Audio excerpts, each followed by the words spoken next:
Buenas tardes a todos. Vamos a comenzar la clase de nutrición hospitalaria. Y primero ante todo, tenemos que siempre reconocer la importancia que tiene esto en el paciente hospitalizado. La nutrición hospitalaria no era un aspecto que muchas veces era tomado en cuenta en cuanto a los lineamientos del tratamiento, y la nutrición en realidad constituye una terapia más, ¿no? La terapia nutricional es una terapia que también tiene que ver con el motivo de hospitalización, con la enfermedad de fondo, la intercurrencia, las necesidades calóricas y metabólicas de cada paciente. Vamos a distinguir también lo que sería propiamente el manejo ambulatorio, que en este caso no nos concierne, sino nos vamos a centrar propiamente en el manejo intrahospitalario basado principalmente en cómo formular un tipo de terapia nutricional.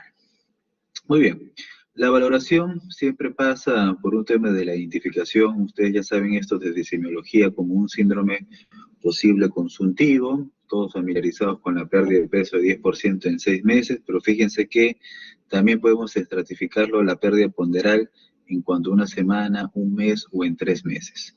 Otro biomarcador que también me permite estimar si es que el paciente está desnutrido es la hipoalbuminemia. Si bien tengo otros como la prealbúmina, la albúmina todavía se sigue sosteniendo en los diferentes estudios de valoración nutricional como un marcador vigente, a pesar de sus posibles bemoles, de que eventualmente puede constituir un factor de reactante aguda negativo. Independiente de eso, igual es una herramienta para tener en cuenta. Las medidas antropométricas también actualmente se encuentran un poco en desuso, pero de todas ellas, la que todavía tiene cierta importancia es el pliegue tricipital, ¿cierto? El punto medio con un plicómetro medido entre olecranon y propiamente entre el olecranon y el codo. Vamos a tener justamente allí el pliegue tricipital, y esto también tiene una correlación con el estado nutricional. El balance nitrogenado, propiamente, que no es otra cosa entre el ingreso y el egreso del mismo. ¿Cómo lo calculamos en cuanto al ingreso? Bueno, en cuanto a los gramos de proteínas que se han ingerido, hay que hacer una conversión hacia nitrógeno. El 16% de una proteína es nitrógeno, y eso equivale a dividirlo entre 6,25. Y a esto le tendré que restar lo que se puede eliminar, como vemos ahí, por ejemplo, en la orina. Otro biomarcador es el estado de linfopenia, porque también está asociado a un cuadro carencial, ya sea para la desnutrición leve, moderada y severa, siendo menos de 800 asociado a la desnutrición severa. En cuanto a las encuestas dietarias, tenemos que trabajar siempre junto con la nutricionista. Hay varias formas para obtener un acercamiento en cuanto a la ingesta de macro y de micronutrientes. Tenemos, por ejemplo, lo más utilizado, el recordatorio de 24 horas, solo que normalmente estas pruebas tienen sus posibles sesgos. Bemoles porque, por ejemplo, podrían sobreestimar la ingesta cuando el paciente ha ingerido una menor cantidad, o puede infraestimarla cuando el paciente ha ingerido una mayor cantidad. Por eso es de que a veces lo que se hace son métodos de registro dietético al menos de 7 días, en forma anotando propiamente todo lo que se ha ingerido, y que en realidad solamente de esta forma nosotros podríamos valorar, por ejemplo, la aproximación de micronutrientes, ¿no? Que difícilmente podríamos obtenerlo en cuanto a un recordatorio de 24 horas, pero que sí nos acerca, por ejemplo, para la diferenciación de macronutrientes. Muy bien, en los casos clínicos, como por ejemplo tienen en su práctica hoy, ustedes lo que tienen que utilizar es un score de identificación del estado de desnutrición.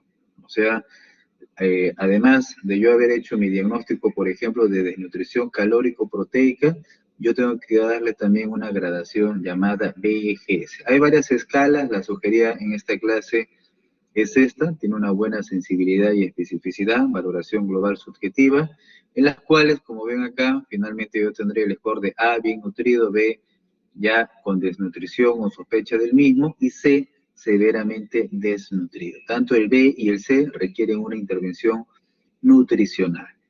Entonces, este score es subjetivo, porque en realidad no es que yo voy a hacer al final una ponderación de una de diferentes ítems en cuanto a la sumatoria de los mismos, alcance el A, el B o el C, no, sino simplemente yo voy a llenar todos estos datos y finalmente voy a hacer una interpretación subjetiva en cuanto a qué terreno podría estar enfocado el paciente. A pesar de que es subjetivo, en realidad, como está simplificado solamente en este score de ABC, en realidad sí que suele identificar adecuadamente el score nutricional. ¿Qué tenemos en esta historia clínica? Si es que el paciente ha perdido peso en los últimos 6 meses o en las últimas 2 semanas, cómo ha variado. Cambios en la ingesta alimentaria, si es que el paciente ya no ingiere adecuadamente sólidos, líquidos. Síntomas gastrointestinales, puesto que esto muy bien se va a asociar a un estado carencial a largo plazo. La capacidad funcional, igual, un paciente con desnutrición calórico-proteico ya no tiene la misma actividad funcional que antes, se puede comprometer tanto a nivel ambulatorio, o lo que es peor aún cuando ya está haciendo actividades mínimas. Entonces, estas características normalmente se pasaban por alto, o sea, los síntomas gastrointestinales ni la capacidad funcional se valoraban. Por eso sí que es importante utilizar este score.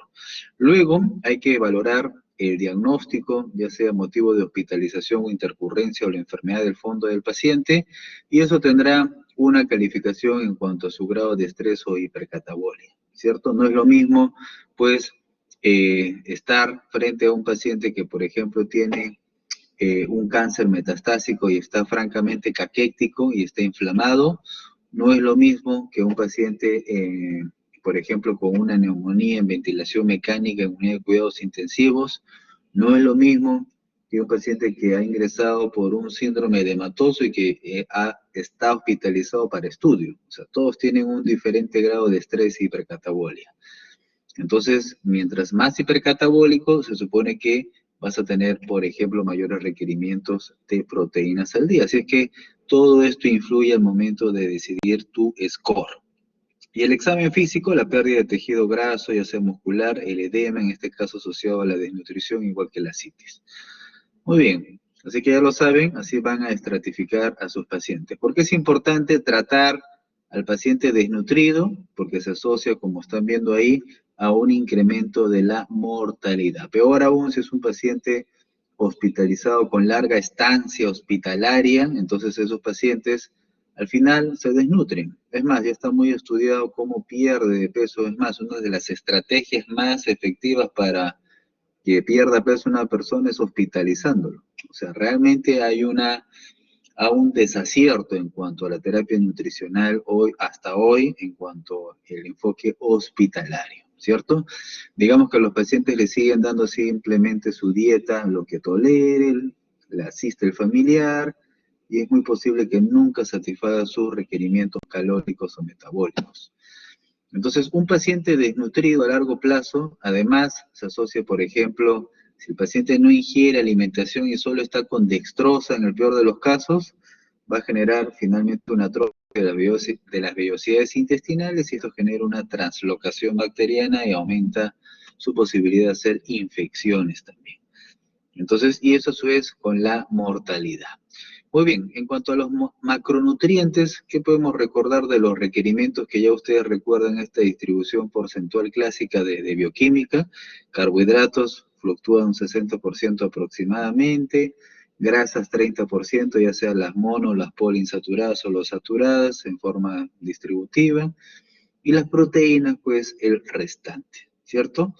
De esto, si es que lo calculamos ya no en forma porcentual, sino por requerimientos por día por kilogramo, ya ustedes saben que los requerimientos proteicos de una persona adulta sana, por si acaso, es de 0,8 gramos kilo día, ¿no? Ese es el DRI, la recomendación internacional dietaria. Entonces, 0,8 desde hace ya muchos años es ese el nivel de requerimiento proteico de cualquier persona adulta sana. De los carbohidratos, acá más bien ponemos el límite inferior de que al menos debe recibir una cobertura de 130 gramos para mantener propiamente la función cerebral. Y el tema de la fibra es muy importante porque fíjense que por cada 1000 kilocalorías de la dieta yo debería de aportar 10 gramos de fibra. ¿Ok? Entonces en 3000 kilocalorías, 30 gramos. También lamentablemente a veces uno se aleja de esta indicación. ¿Cómo yo voy a determinar las necesidades calóricas en los pacientes?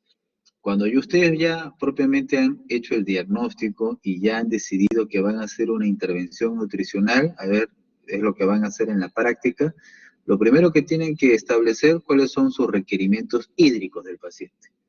Que ya muy bien saben ustedes que normalmente eso se puede calcular por mililitros por kilo de peso, que normalmente puede fluctuar muy bien entre 35 y 40 mililitros por kilo, sea hombre o mujer, y luego de haber estimado los requerimientos hídricos diarios, puede estimar los requerimientos calóricos. ¿Cuántos de kilocalorías requiere por día ese paciente?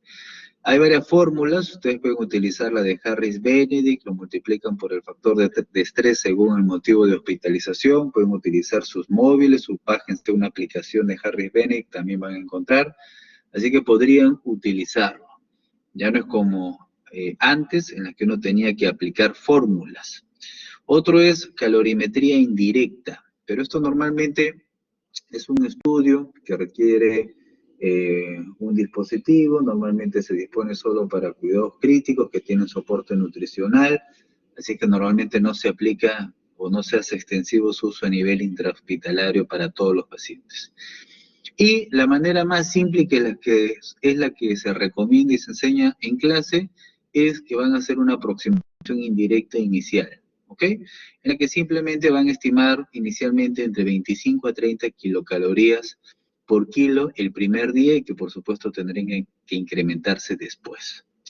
Muy bien, entonces esto es lo de la fórmula de Harris-Benedict, como ven es una fórmula, bueno, pero ya está esto, digamos, optimizado porque ya tenemos el uso de las aplicaciones.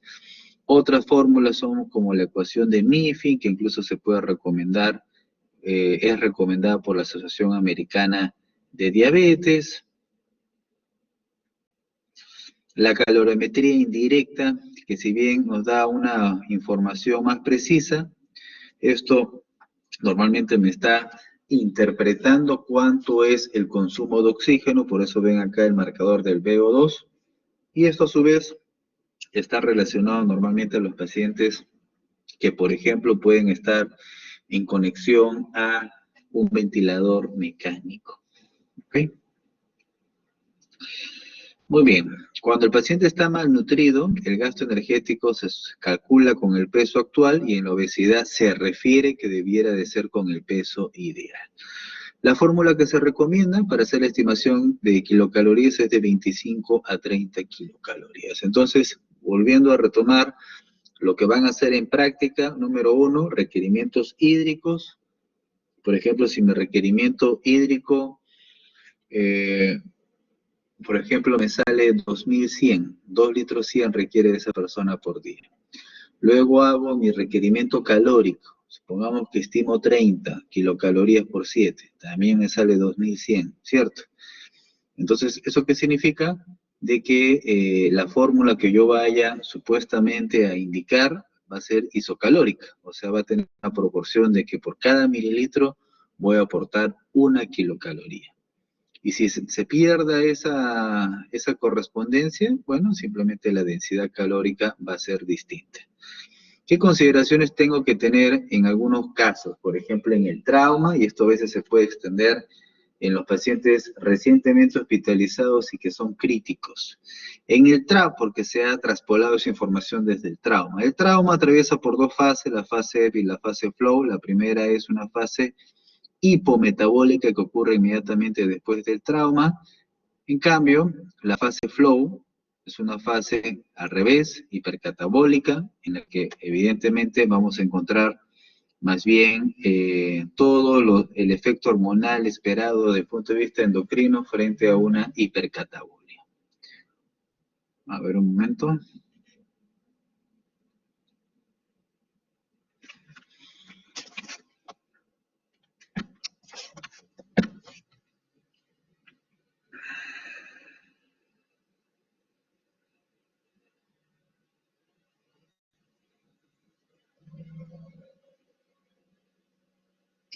Ok, entonces en la primera fase vamos a tener un menor consumo de oxígeno, vamos a tener una menor tasa metabólica y temperatura corporal, y en la segunda fase, como les decía, lo contrario, voy a tener más bien una respuesta hipercatabólica, por lo tanto habrá liberación de catecolaminas, del glucagón, de los corticoides.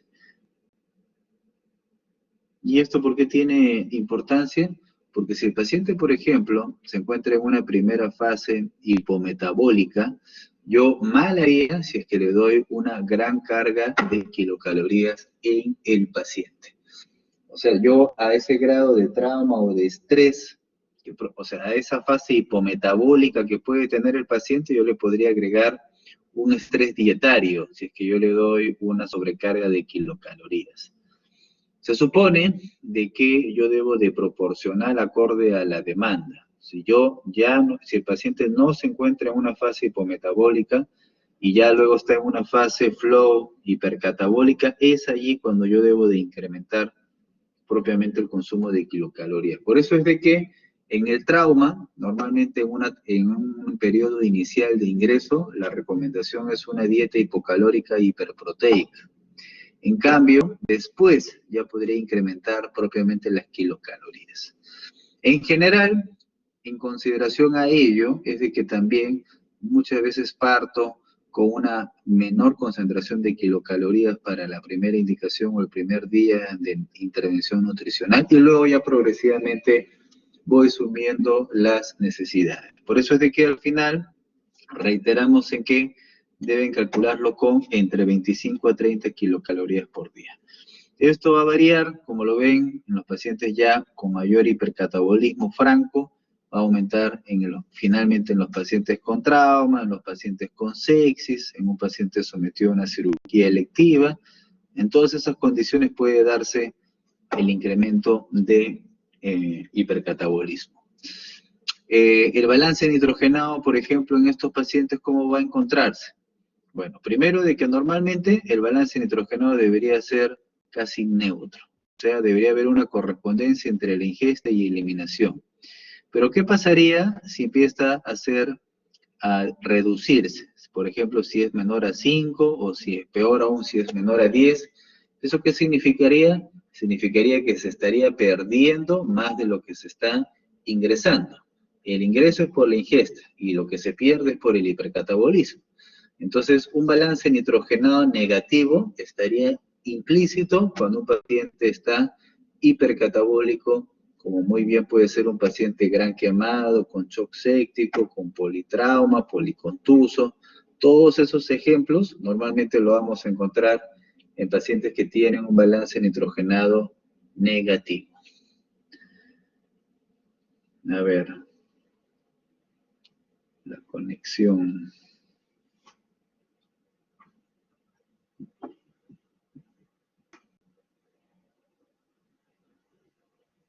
Ok, ¿cómo es lo que estamos viendo ahí? ¿Cierto? En el gran quemado, por ejemplo, es un excelente ejemplo de un balance nitrogenado negativo, porque propiamente si tú tienes más hipercatabolismo, vas a eliminar más nitrógeno en orina.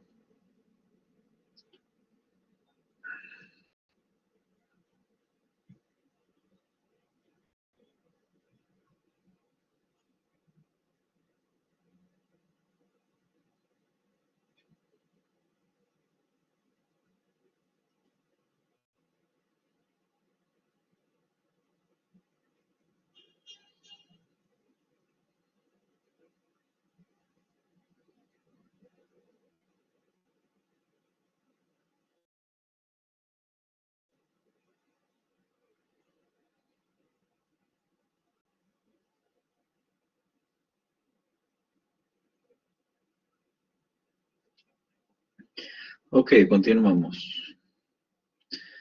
Muy bien, entonces, volviendo a retomar lo que van a hacer en práctica. Número 1, requerimientos hídricos. 2, establecer los requerimientos calóricos. Y 3, que es lo que van a hacer a continuación, es establecer los requerimientos proteicos.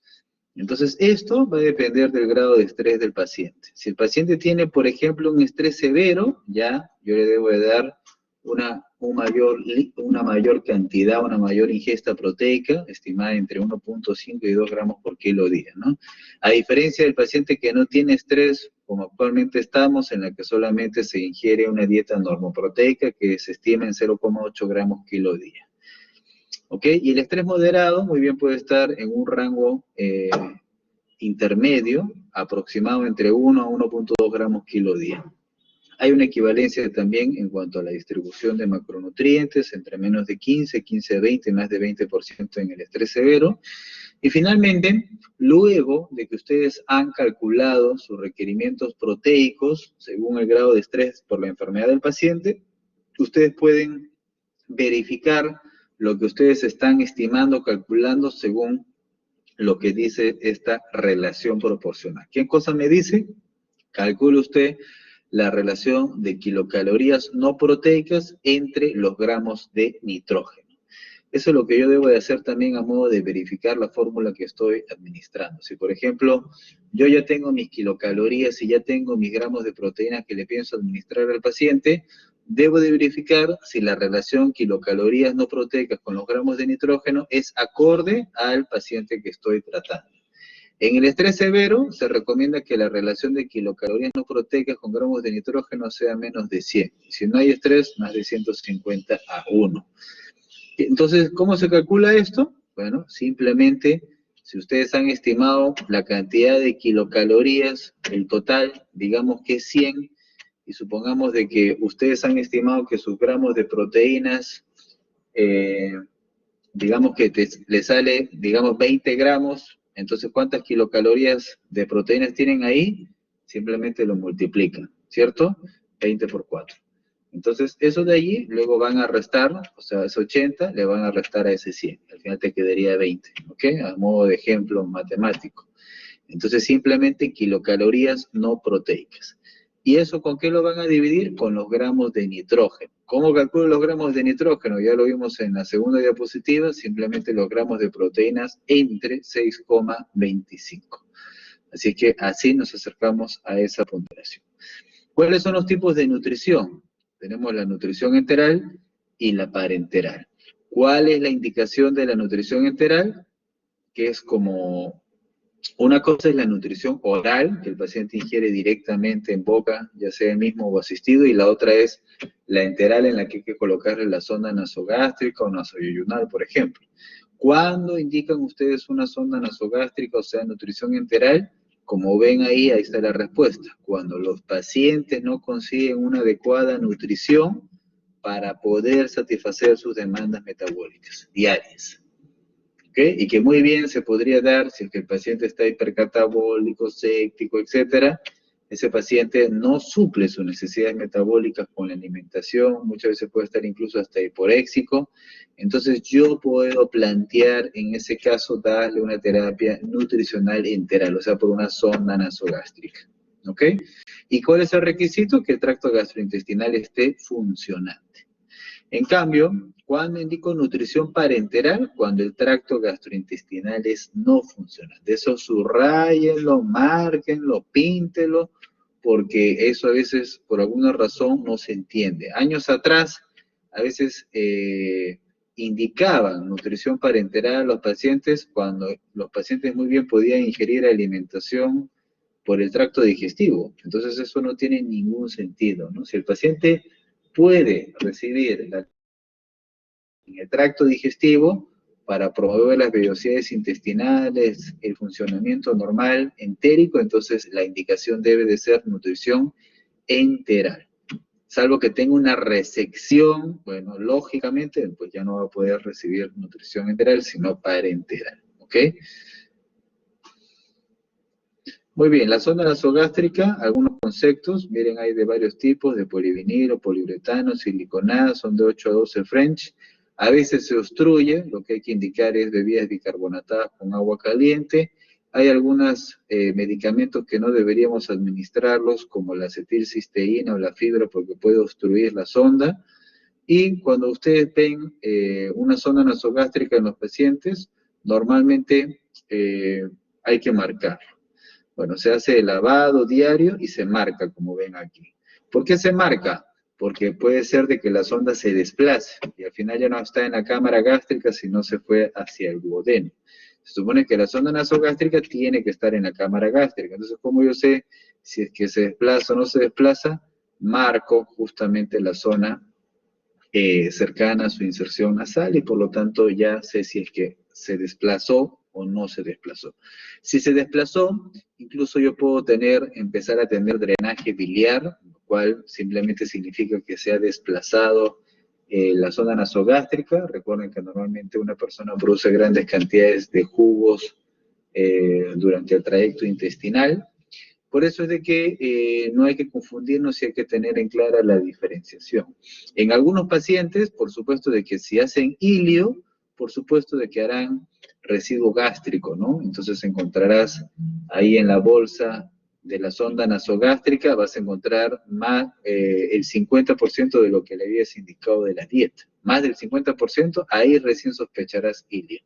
Pero si tú pasas visita el día siguiente y encuentras que hay un residuo gástrico mínimo de 100, 200, no alcanza ni siquiera el 50%, entonces no puedes plantear ilio, más bien verifica si la sonda se ha desplazado y no suspendas la terapia nutricional. Ok, ¿cómo se administra normalmente las fórmulas enterales a los pacientes? Deben haber visto que normalmente con una jeringa, es una jeringa grande. Esa jeringa normalmente administra de 300 a 500 mililitros de la fórmula,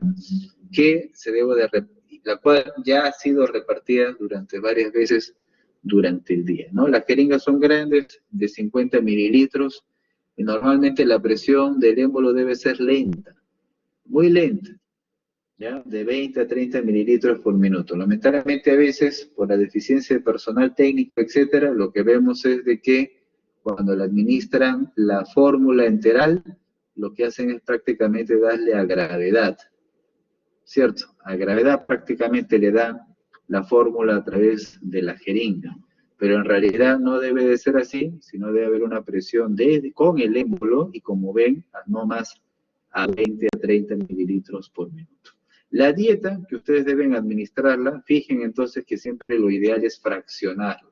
O sea, acá ya no aplica el concepto de darle 3 veces al día, cada 8 horas, sino debo de fraccionarla en 5 a 8 tomas. Pero 8 tomas a veces es impráctico propiamente con el personal técnico de enfermería que se dispone, estamos hablando del mundo real, así que al menos debería de fraccionarse a 5 tomas por día.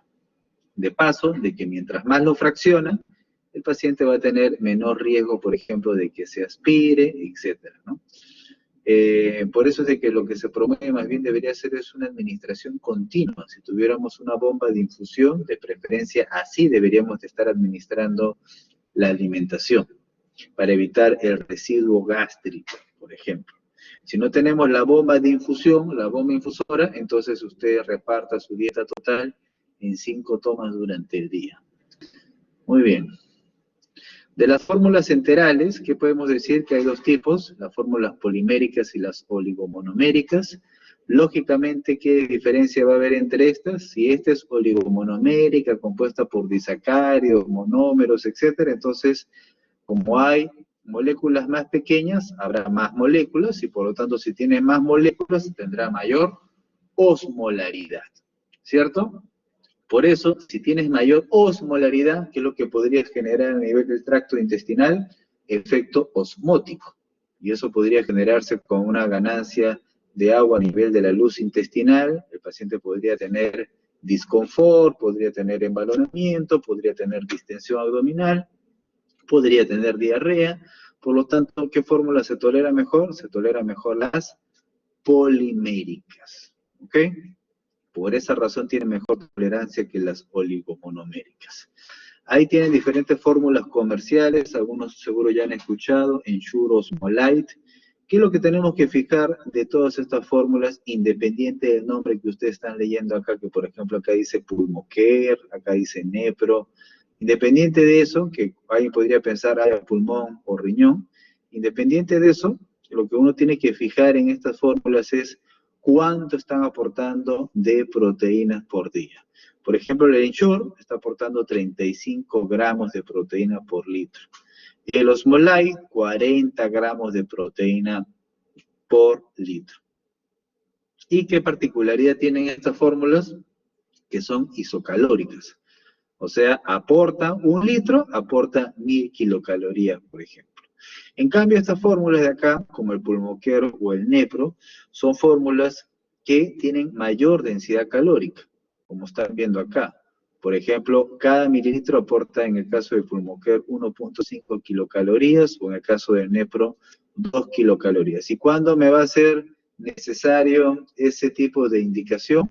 Cuando, por ejemplo, tengo pacientes sobrehidratados, falla cardíaca, falla renal, esos pacientes no pueden ingerir mucha cantidad hídrica, entonces lo que yo busco ahí es concentrar, ¿no? O sea, no le doy mucho volumen, pero el volumen que me voy a administrar debe aportarme mayor cantidad de kilocalorías. E incluso tiene mayor cantidad de proteínas, como están viendo acá, ¿no? 60 gramos para el Pulmocare y 70 gramos para el Nepro. ¿Ok? Entonces, ¿y cuál utilizo, doctor? Bueno, según tus estimaciones de tus requerimientos de kilocalorías y de proteínas, ya tú deberías tener más o menos, podrías elegir qué fórmula se adapta mejor a la necesidad del paciente. La fórmula oligomérica, la Litrac, que casi ya se usa bien poco, incluso en el mercado ya hay otras en vez de la Litrac, y las fórmulas, hay algunas fórmulas que se utilizan para la cirrosis hepática, que básicamente lo que tienen es menor proporción de aminoácidos aromáticos. Ok, muy bien, eso sería lo que hemos tenido que revisar, algunas variantes en cuanto a enfermedades, en insuficiencia respiratoria, por ejemplo. A veces se había recomendado, en especial en los pacientes con EPOC, que se reduzca la cantidad de carbohidratos, porque esto podría incrementar el cociente respiratorio, aumentar el CO2 y la hipercapnia. Sin embargo, no, eso todavía sigue siendo teórico, no es que haya una correspondencia clínica de que restrinja propiamente el aporte de carbohidratos. En el paciente quemado, ya se ha dicho, es un paciente francamente hipercatabólico, por lo tanto no sorprenderá que encontremos requerimientos proteicos altos. ¿Ok?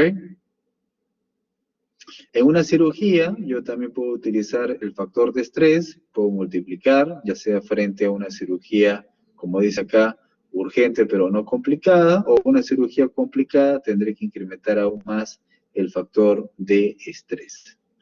En los pacientes con enfermedad renal crónica, son pacientes que muchas veces están malnutridos, crónicamente inflamados, están hiporéxicos. ¿Por qué es hiporéxico un paciente nefrópata? Tiene disgeusia porque tiene uremia, tiene gastroparesia urémica, la acidosis metabólica también induce hiporexia, y porque están inflamados, como les decía, ya se ha detectado en esos pacientes elevación de las citocinas proinflamatorias. Diferente será su situación cuando ya esté en diálisis. Cuando el paciente está en diálisis, más bien fíjense que yo debo de incrementar los requerimientos proteicos, y si está en peritoneal aún más, porque a través de estas terapias de diálisis se pierden proteínas. A diferencia de lo que ocurre en prediálisis, donde sí tendré que restringir la cantidad proteica diaria, como ven ahí a 0,6 gramos kilo día. Los pacientes con cirrosis, fíjense que a veces se había discutido si se le debe de restringir o no el aporte proteico, y en realidad no se ha encontrado tampoco o un beneficio propiamente de dicha restricción, pero sí, por supuesto que hay un beneficio en cuanto al tipo de aminoácidos que voy a administrar. Muy bien, esto es lo que teníamos que revisar. ¿Tiene una pregunta en especial, considerando que van a tener su práctica hoy? ¿Preguntas?